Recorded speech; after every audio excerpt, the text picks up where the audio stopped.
Hey, ladies and gentlemen, good evening, good evening. I'm Travis. This is Oscar Mike Radio number 172. And today is November 21st, so almost Thanksgiving. And I'm proud to be joined by an Oscar Mike alumni guest, J.J. Bennett. Before I do and get him fully on board, my favorite Navy guy, I want to give a big shout out to my sponsors, Joyce Asac of Asac Real Estate. If you're on the South Shore and need a house, go see Joyce. Reaper Detailing and Power Washing. Don't get it clean, get Reaperfied. And you'll know some of the new logos and stuff I'm using. That's all courtesy of Mike Damon, head of Vet Unite, and has his own design company, Last Call Designs. Mike, thank you very much. JJ, welcome back, my man. Thank you for having me on. Absolutely, absolutely. I have always, we're brothers, and brothers don't agree on everything, but the things we do agree on is what unites us. And Right. I'm reading the Boston Herald, and their story came up. And what the story said is there were two nurses working for the Bedford VA who, one of them was playing video games while a veteran was in distress and he passed. And the second one was diluting morphine medication. And I was just, and I want to be very clear before I get you to weigh in, if I may. I want to be very clear to anybody watching or listening to this. If you're watching the video or listening to the podcast, this is not a VA bashing session at all.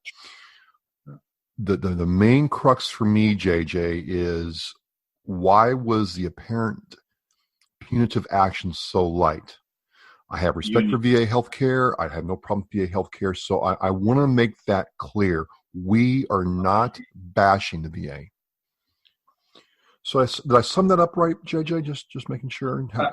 I believe you did. There's some insight because I used to work for so high level at the VA system. First of all, Bedford is not Boston, period. They're a completely different area. They're completely governed by a completely different set of providers, clinicians, everything. So when veterans in the Boston area are talking about Bedford, it's not a part of Boston. It's actually Division 1.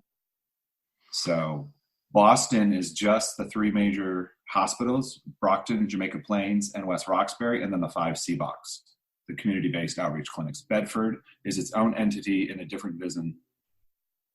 So JJ, I mean, you were talking about Bedford not being part of Boston. Why is that important? Because regions are controlled by different entities. So Boston would be your local level. Well, if you're not in Boston close enough to a hospital, your local connection to Boston is the community-based outreach clinic. And then there's the Boston VA healthcare system. Then the Boston VA healthcare system is inside of the VISN level, which is the different districts throughout America. And then there's VA central office, which is titled VACO. So they're the big wigs, serious policy shifts, and they're the ones that deal with Congress, lobby, and do all that. Then it goes down to the VISNs, and then it goes to the major centers. And then the reason why I wanted to stipulate the differences is because the Bedford system is not as accomplished as the Boston. We've been number 2 in the nation for years with a giant bullseye on our back because we as veterans are blessed that all of our providers come from Johns Hopkins, Brigham and Women's, and Harvard. Yeah, that's the thing. The reason that I got pushed over the edge is a VA nurse sat me down and said, "Look, you're not getting military medicine." She's like, "I'm not, disrespecting military medicine, but you're getting the world's best." Yeah. I have access to resources, and I was going to ask about this. She's telling me she has access to resources you will not get as a veteran in a civilian hospital. Absolutely not. Anything to do with podiatry, you pretty much will never get. Really? Private sector. So like for me, I mean, if you had an orthopedic surgery, you'll get a DonJoy knee brace, but I had to get a new custom one made. It was top of the shelf because I have to wear it on a daily basis underneath professional dress clothes. It's flexible titanium. So just wrap your head around that. It's brand new, been out for a couple of months by DonJoy. They had to custom mold my entire leg, cut the cast off, send it out, get this thing back. It's thousands of dollars. And then I also have drop foot. So I have a spring adhesed Ricky brace along with custom shoes. You're not going to get that in the private sector. So the prosthetists that did all of my gear left the private sector because there's just no business. Because insurance companies won't pay for bracing and they won't pay for prosthetics or for shoes. So the other thing also is if you see a person that has an amputation, a lower leg, and you see them in one of those cool military ones, you know they're a veteran. If you see them in an old dead leg straight style, you know they're private sector. Gotcha. Would you say that we are just blessed here in Boston, or are there other VA systems in the nation that, strive for a high level of care? Anywhere up in Vermont. I did 7 years up there. So anything that is outside of their specialties there, your parent facility is Boston, and they either drive you down or ambulance you down. Oh, wow. So like Vermont, southern New Hampshire, there's a little bit of a pocket where there's just not coverage, but you would have to drive to Boston. So unfortunately for mid New Hampshire to southern New Hampshire, there's not good coverage. And then generally speaking, if you go south or you go to any location where retirement people want to live, that's where I tell veterans that's where you're going to go and die. Because the larger the population, the larger the demand, the longer the waits, the less money, the less opportunities. So yeah, you got that 4,000 square foot ranch for $100,000 that's going to get blown away in the next hurricane. Great. But you also sacrificed all your health care because you couldn't put up with a little snow. That's tough to take. That's tough to take. It's the truth. Well, you're very good at dropping truth bombs there, JJ. It's just, I love it. I love it. The Arizona scandal. Yeah. That didn't happen in Boston. It didn't happen in the Midwest. It happened in a ginormous veteran population that's extremely socioeconomically oppressed because they're probably living off their disability. That's why so many veterans go to Georgia and Florida. But then when you overload the system, the problem is that. So here in Boston, we've been losing 2.5% of all veterans every year. They're going south. Well, how the budgets work in the federal system is you don't get compensated for 2 years after you provide the service. So like, again, it's Vera dollars. It's a whole nother different system. So it's like, as all these vets keep going down there, they're overloading a system in the South. They're trying to keep up. And then the people up here, like you and I, we can get ACL surgeries in less than 3 weeks. I dare you to try to get that done out in town. So I'm reading about nursing as a whole because it's easy to see the headline and say VA nursing did this and the VA nurses, are terrible. But then I started looking around, and not for nothing, their civilian counterparts, which I got to tell you, JJ, very few civilian nurses want to get on the record and tell me about their colleagues behaving badly. But I read study after study, and I'll have a couple links in the Oscar Mike Radio blog post where this study, I'm going to pull it up here in just a second. Johns Hopkins Medicine, they did a study in 2016. So, and that's normal. It takes time to collate all the data and make it actionable.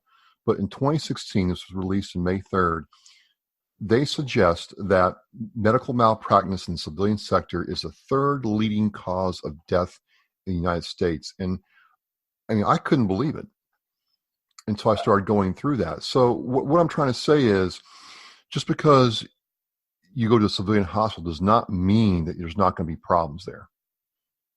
I would have to back you up on that because when I was in high school, minimum wage is $5.25 an hour. So I could go bag groceries for $5.25 an hour, or I could be a certified nurse's aide for $13.50 an hour. So I started off at 16 years old in a nursing home in the private sector. Then I joined the military, went to college, and now I'm back in medicine. And I'll tell you right now, the differences between private sector nursing homes and VA sector nursing homes is a huge difference. And there's always bad humans in any organization. I mean, I know in your military career ran across a couple of active duty personnel that you're like, I can't believe they're even still in the military. They're just this deplorable of a human. But it does not represent that branch. Right. And that's the same thing, like I try to say to veterans, if you see bad story like this, as a healthcare provider, I eliminate VA nurses and I just say nurse, blah, blah, blah, because it's not the organization sponsoring this activity. It was a in my opinion, dysfunctional nurse that was doing something malicious and failing to do her duty. It's not the VA, it's just a nurse. So let's talk about the nurse individually now, because again, I don't think this is a systemic VA problem, but Right. what do you think? I mean, you work in healthcare, you've been in healthcare, you've been a recipient of healthcare. What's going on when a nurse says, you know what, I'm just going to sit here and play on my phone, or no one's going to miss the fact that I've you know altered this morphine dose. What's going through their minds, do you think? Traditionally, that's going to be late on second shift and always on third shift, both private sector or VA. Yeah. So, like, if you want good coverage, try to only be in the hospital during the day when the charge nurses and physicians are there. But the other thing is I have noticed, and this is just my personal opinion, zero statistics, but the VA heavily relies on LPNs and LVNs for second and third shift, where it's not done so much in the private sector. So LPN's a license. Vocational nurse. So they just haven't finished the bachelor's and actually went for the RN. So for the lack of better terms, they're nurse light. They're Okay. almost there, like seriously 6 months to 1 more year of schooling, and they could finish their bachelor's and have an RN degree, and then their pay doubles or triples.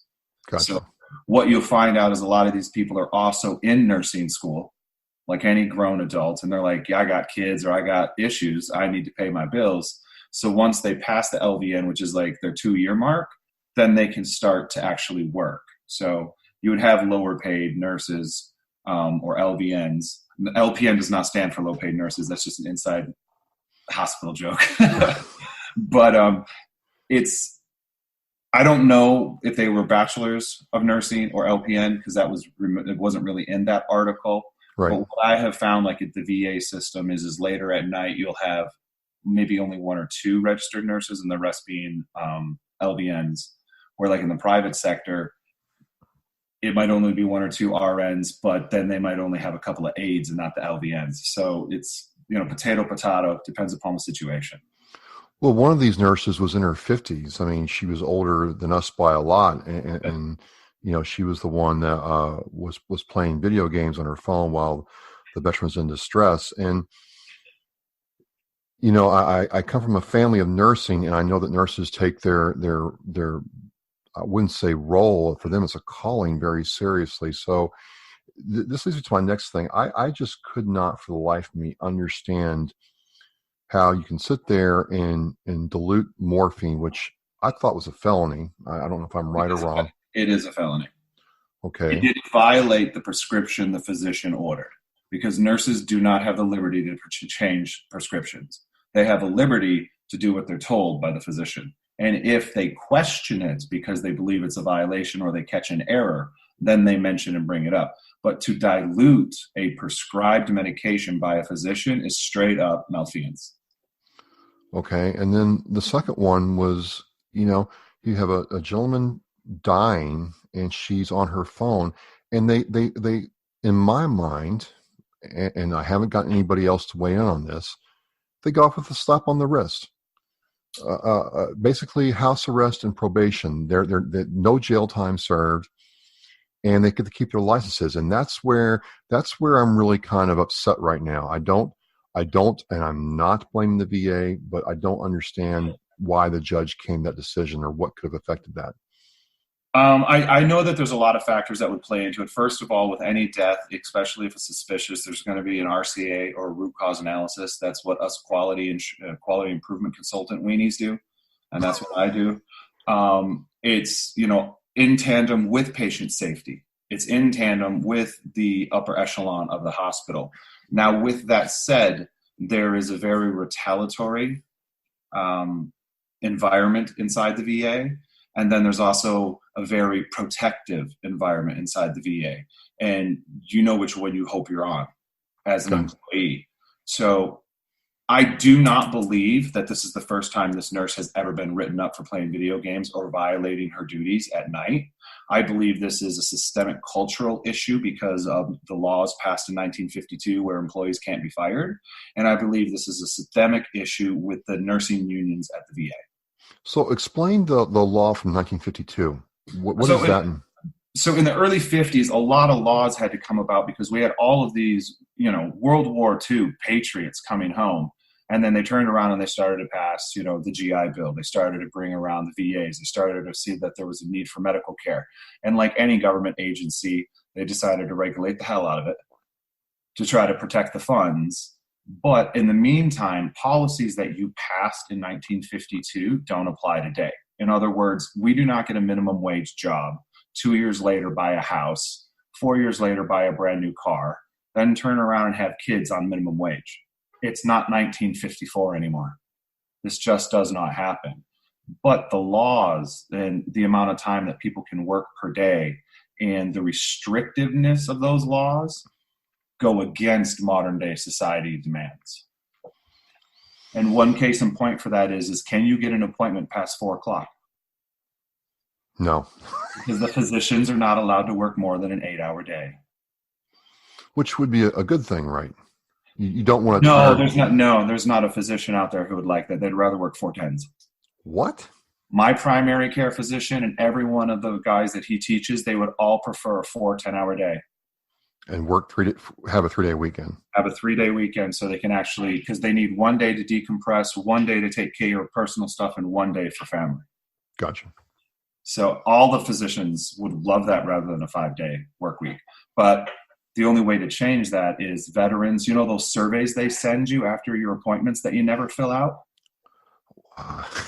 Yeah, those? Yeah, I know. Yeah. So there's always questions in there. It was like, so the availability of your appointment, how did it affect your day? You mean people actually read those surveys? I fill out every damn one of them immediately, because the only way we bring about change, policy, or new programs is we have to statistically be able to prove it's needed. This is a federal government agency. This isn't Microsoft where we come up with an idea, we crowdsource and fund it from our offshore bank accounts, and everything's good to go. So what you're saying is us veterans need to put some more skin in this game. Yeah, we need to start saying that I, as a veteran, take my job seriously, because as an active duty person, when I went through boot camp, we were ingrained with, we do our job. We do the job to the best of our ability, and we take satisfaction that we did the best that we possibly could with our job. Well, if we're constantly leaving our job in order to go to medical appointments that is only scheduled for 1 hour, but it takes 4 hours of your day, time to travel there, the time for your appointment, time to wait for the pharmacy, time to check out, it's 4 hours. So you're not willing to use the VA, but we need veterans to start saying, I need appointments that are later. I need to break this monotonous, locked-in federal policy that doesn't conform. And then once you start breaking down smaller federal barriers, the other ones start to crumble. I know it's a whole other topic. well, no, I hate going to the doctor. I hate hospitals.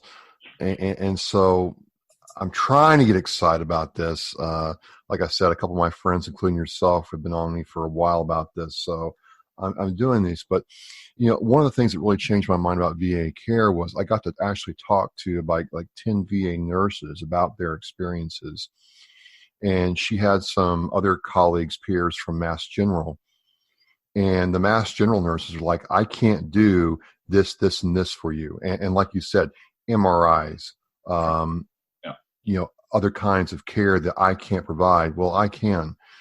And the pride that these nurses had in their role as providing health care to veterans was clearly evident. So they don't do it for the money because they're not getting paid. They're about 3 to 27% below market value. So they have to want to be there. They have to want to be there. And the majority of them, you're going to find out, were in medicine. They're your corpsmen. They're your people that were taking care of you on active duty. That might have been a phlebotomist in the Army for 4 years, but decided to go actually get their degree, and then they come back and they work for the VA. So a lot of the nurses are actually veterans themselves, but they can take the pay cut because they got the military benefits already behind them, because they've already got set amount of years that they bought into their retirement. So in a win-win financial, in the long run, the federal service is better because they could retire earlier with a bigger paycheck. Gotcha. So it's complicated about the pay with nursing. So as we wind this down, what I'm hearing is one, me, the patient, the veteran, have to be engaged in the process to raise a flag if there's a problem. You have And to always advocate for yourself. I have fired doctors in front of all the interns. I know the rules, I know the laws, I know everything about it. And trust me, like my parents sometimes put their hands in their face and they're just like, I can't believe you came out of me. You just treated this family and this doctor and this nurse as a patient when I'm in the hospital bed. But I'm like I have a master's in healthcare administration. Don't try to use any of your techniques on me. And I've actually fired 2 surgeons. Well, the other thing is I then come to Boston and I get probably the best primary care physician in my life who worked with me. And the first day I came in, I was on serious amounts of opiates, not going to lie. Been on them for 15 years. And this is the first VA where I walked in and he said, when I sat down, shook my hand, he goes, I'm Dr. blank, blank, blank. And he goes, I'm not changing your meds, so shut the fuck up. That's exactly what he said. And because of their mindset here in Boston, that's how within a year and a half, I came off 16 medications that were daily with 10 plus or minus as needed. Wow. So it's like we have very advanced primary care physicians here. We have very advanced surgical care here. We have very advanced nursing care here.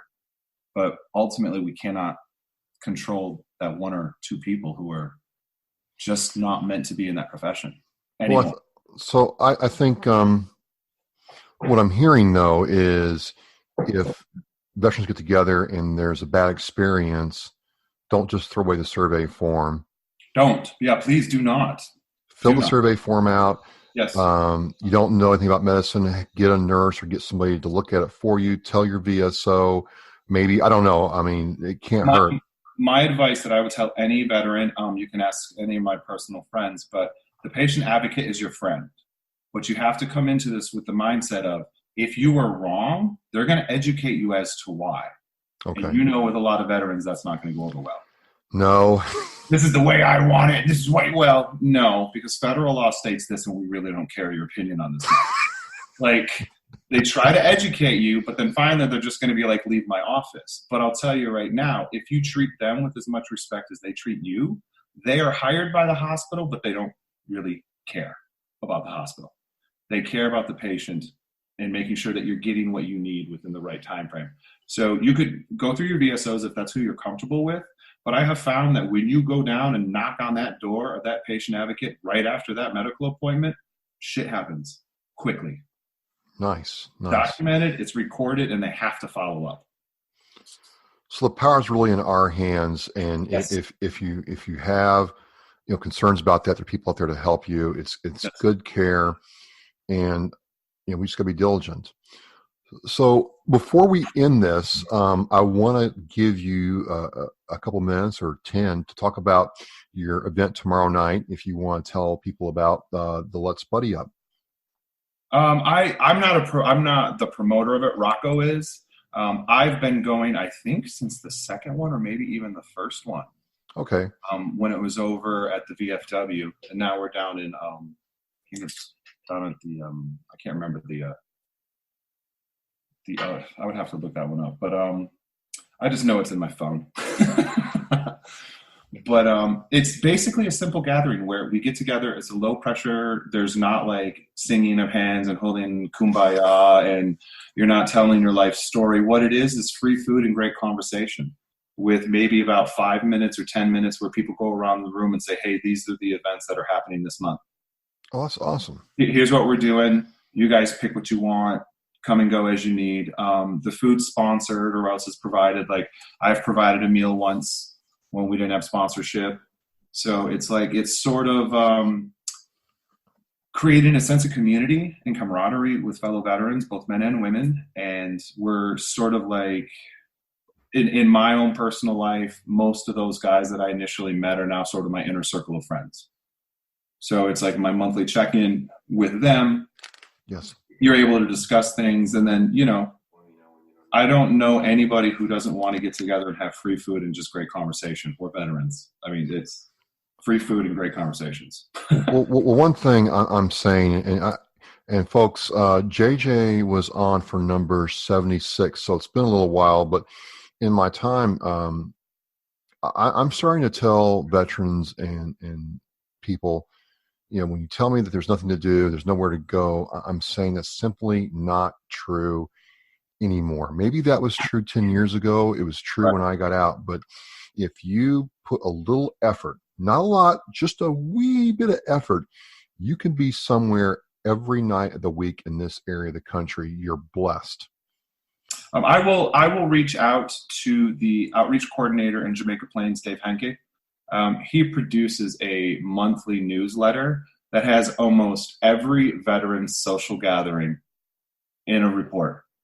Like there's special coffee hours on Thursday Oh, for yeah. professionals, and like I'll ask him to start forwarding that to you, because if you simply just post that on every one of these podcasts that you do, people will easily have a link to be able to be like, okay, it's this date. Is there something going on? It might not be in your neighborhood, and yes, driving 10 miles does not mean you're going to Canada, but you can get there, you can hang out, you can have good communication, good fun, good camaraderie, and sometimes those random mysteries of just going out and doing something crazy ultimately ends up being one of the best decisions you made, or a best friend that you're going to make that you never knew you needed to make. Absolutely, my man. So I'm going to try to get, we got to actually like meet in person here in the next month or so. It's been too long, but, I'll be in Rentham tomorrow night for Lutz. well, that's just hard to do with work right now. I'm working in Boston. So far south. Yeah. I was going to say, I leave work at 3 and I get there like, yeah, I know. We'll make it work though. We'll make something work between me and me. Yeah. But I just want to thank you for coming back on, because I was trying to avoid that paradigm of bash nurse, bash nurse, bash nurse. Right. And you articulate a lot of things I was trying to very, very well. So I want to say thanks, and, appreciate, whenever I talk with JJ, ladies and gentlemen, I always have to think, and that's not about bad. Excuse me. Wow. That's not a bad thing. So I have one question for you. Okay. When you did finally go to the VA to get your card or to sign up, how long did it physically take you inside the building?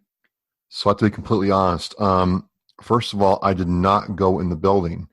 The nurses gave me a phone number. I called the phone number, and I got, routed to an operator, and literally I timed it. 28 minutes later, I was completely signed up. 1 week later, I had a welcome kit from the VA, and oh my God, they kept calling me until I made an appointment. They won't stop. Yeah. They won't stop.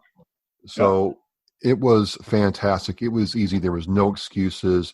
The longest part was verifying my military service. Once they had me authenticated, if you will, in my world, the rest of the process took like 15 minutes. Yep, that's the process. So if you actually would have went into Brockton to Building 3 or into Jamaica Plains right there on the ground floor, walk straight in, or West Roxbury right on the main entrance floor. If you have your DD-214 and you walk in, I did it in 2016 when I transferred here, and it was 15 minutes out the door. Plus, they assigned us, because they have to have you within a medical appointment in under 30 days, or else they're in violation of their own policy. So if you wait more than 2 to 3 weeks, you need to start having issues, people. Start calling, hey, I want to do this. But the other thing I'll tell people is when they sign up, either the phone method like you did, or if you physically go in, get signed up for the My Healthy Vet and get a premium account as quick as possible. Because if you send an email message to your providers, if they don't respond within 48 hours, they start getting serious punishments. No. I got an appointment scheduled, I think, for later December after Christmas. Right. And they're going to go through and do all that. And it's just what's convenient for you. We're going to get you signed in, and no problem at all. Very positive experience, extremely respectful and thankful. A lot of them were vets. So what JJ's trying to tell you guys, there's no effing excuse. Just get it done. There's nothing. Like, it is so easy to do. And you actually don't even need your DD-214 if you walk in. They'll just need it within 90 days. That's the policy. Still. But it's even more than less excuse. No, there's no excuses anymore. Yes. Well, if I don't talk to you, have a happy Thanksgiving and Merry Christmas. And like I said, we will have to meet up for dinner or something sometime here very soon. I'm off the last 2 weeks of the year, I think. So maybe I'll hit you up then. Yeah, I was going to say, I'm going to take off 10 days, through the Christmas period. So yeah, message me and we'll just meet up and finally put face to face. All right. Well, folks, this is Oscar Mike Radio. I'm Travis, and I have my good friend and Navy vet, JJ, on the line with me, not on the phone. We had a very good talk. Thank you very much. And we're going to walk through lunch. All right. Okay.